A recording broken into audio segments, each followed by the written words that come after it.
آدھی رات کو شوہر کی آنکھ کھلی، باہر نکل کر محلے والوں سے پوچھا کہ اتنا شور کیوں ہے؟ خبردار رہنا، محلے کے پانی میں زہر آ گیا ہے۔ یہ سن کر شوہر واپس گیا تو بیوی نے پوچھا، سنیں باہر کیا ہوا ہے؟ اتنا شور کیوں ہے؟ شوہر، کچھ نہیں ہوا، سب خیر ہے، تم گھبراؤ نہیں، پانی پیو اور سو جاؤ۔ شیدا لنگڑاتا ہوا ڈاکٹر کے پاس آیا۔ ڈاکٹر، آپ کو کیا تکلیف ہے؟ شیدا، پہلے وعدہ کریں کہ میری تکلیف سن کر آپ ہنسیں گے نہیں۔ ڈاکٹر، ٹھیک ہے، پکا وعدہ۔ شیدے نے اپنی ٹانگ دکھائی جو ماچس کی تیلی جتنی پتلی تھی۔ ڈاکٹر کو یہ دیکھ کر ہنسی آ گئی۔ شیدا، آپ نے نہ ہنسنے کا وعدہ کیا تھا۔ ڈاکٹر، اچھا سوری، آپ تکلیف بتائیں۔ شیدا، ڈاکٹر صاحب یہ سوج گئی ہے۔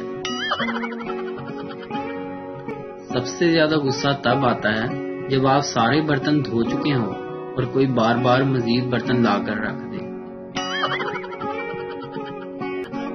ایک انجینئر کو نوکری نہ ملی تو اس نے کلینک کھولا اور باہر لکھا 300 روپے میں علاج کروائیں۔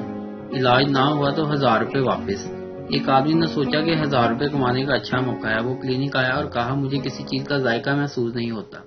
ڈاکٹر، باکس نمبر 22 سے دوائی نکالو اور اس کو 3 قطرے پلاؤ۔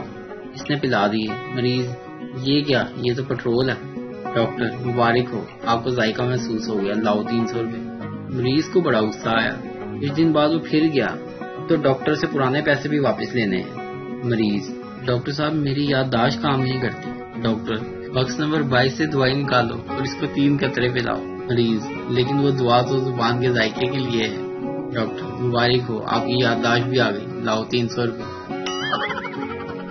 آدھی رات کو شوہر کی آنکھ کھلی، باہر نکل کر محلے والوں سے پوچھا کہ اتنا شور کیوں ہے؟ انہوں نے کہا، خبردار رہنا، محلے کے پانی میں واسا والوں نے غلطی سے دوائی کی جگہ زہر ملا دیا ہے۔ یہ سن کر شوہر واپس گھر آ گیا تو بیوی نے پوچھا، سنیں باہر کیا ہوا ہے؟ شوہر، کچھ نہیں ہوا، سب خیر ہے، تم پانی پیو اور سو جاؤ۔